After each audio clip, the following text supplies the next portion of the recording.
chatting to Phil Lamattina. They've been playing around with the fuel mixture in this car, and the way it disperses through the cylinders. One of the issues that Aaron Hambridge, the man on screen, was having last season was they're always torching the 8th cylinder in that motor. Just wasn't getting enough fuel, and it was leaning that part of the motor out. Little problems were leading to big explosions in this car last season. I'd love to get a handle on that right now. Lamattina with a 12-4 win-loss record. Straight up has the advantage, but here comes Phil Reid. Phil Reid knocks him down in the first round of Burson Auto Parts Australian Top Fuel. Cracking race. Wow. Okay, Phil Reid straight off the bat like he did at round 1 last year.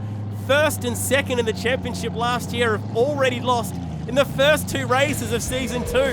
What a way to start things off. Replay from above. So the reaction time wasn't going to help Lamattina this time.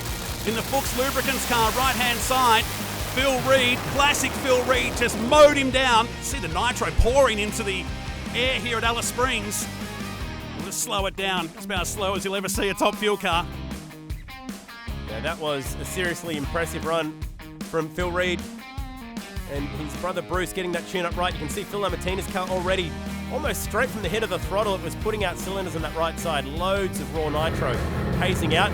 It did happen to Phil as well. I got to see that as well on the Phil Reid camera. But it happened much later down the racetrack. It was far enough to get that nod, get the win light. Camera holding on for dear life from the wing of the Hydrolink. Jim Reid Racing dragster from the finish line as the pipes clear the nitro. And you're right, instantly for Lamattina, about there is where we saw the first cylinder drop for Reid, but it was enough to get the nod in this first round. If you think about how much horsepower these cars have, Matt, every time you lose a cylinder like that one right there, we're talking about how they've been changing the fuel distribution in that car. You're losing 1,000 plus horsepower every time you lose one of those cylinders.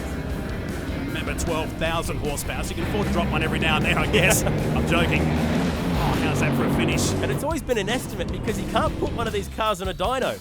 10,000, 11,000, 12,000, the number is huge either way. And that was a big upset to start off the season. Stick with us, plenty more to come. Alice Springs, what a place to race.